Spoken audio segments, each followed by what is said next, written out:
তুমি কি জানো উম্মত, আমি 23টা বছর টানা তোর জন্য কেঁদেছিলাম উম্মত।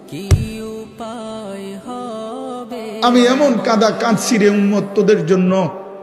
এশার নামাজের পরে দাঁড়াইছি, ফজরের আজান পর্যন্ত আমি আমার মালিকের কাছে তোদের জন্য, উম্মতের জন্য চোখের পানি ফেলে কাঁদছিলাম।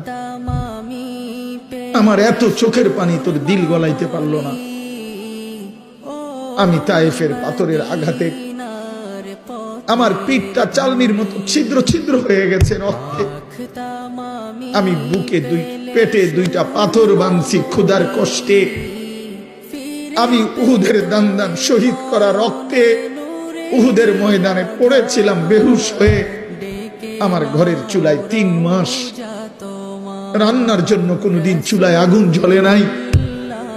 আমার এত চোখের পানি, এত রক্ত, এত ক্ষুধার কষ্ট, কিছুই তোর মন গলাইতে পারলো না, তোরে সেজদা দিতে পারলো না।